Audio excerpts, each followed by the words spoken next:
Subscribe our YouTube channel. Later, when King Xerxes' fury had subsided, he remembered Vashti and what she had done and what he had decreed about her. 2. Then the king's personal attendants proposed, "Let a search be made for beautiful young virgins for the king." 3. Let the king appoint commissioners in every province of his realm to bring all these beautiful young women into the harem at the citadel of Susa. Let them be placed under the care of Hegai, the king's eunuch who is in charge of the women, and let beauty treatments be given to them. 4. Then let the young woman who pleases the king be queen instead of Vashti. This advice appealed to the king, and he followed it. In the heart of Susa, Mordecai, a Jew of the tribe of Benjamin, walked purposefully through the crowded streets. His thoughts were consumed by his cousin Esther, a young woman of striking beauty whom he had raised as his own daughter. The king's decree to find a new queen had reached every corner of the realm, and Mordecai knew that Esther's life was about to change forever.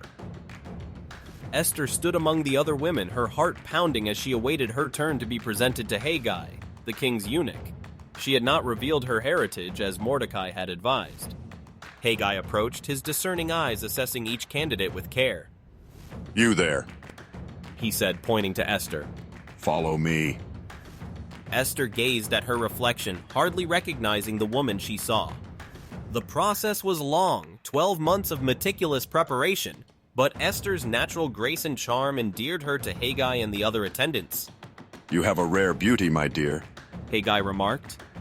Esther smiled, though her thoughts drifted to Mordecai, wondering if she would ever see him again. Esther entered the hall, her heart steady despite the grandeur around her. King Xerxes watched with keen interest as Esther approached, her poise and elegance capturing his attention. "What is your name?" he asked.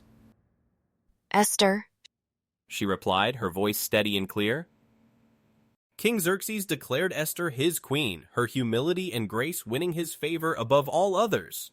Esther felt the weight of the crown, both physically and metaphorically, as she took her place beside the king. "Let all rejoice for Queen Esther," King Xerxes announced. Mordecai had uncovered a plot against the king, and he knew Esther was the only one who could convey this danger. He sent word to her, trusting in her wisdom and courage. "Tell the king and give me no credit," he urged. Esther listened, understanding the gravity of his request, and set out to save her husband and her people.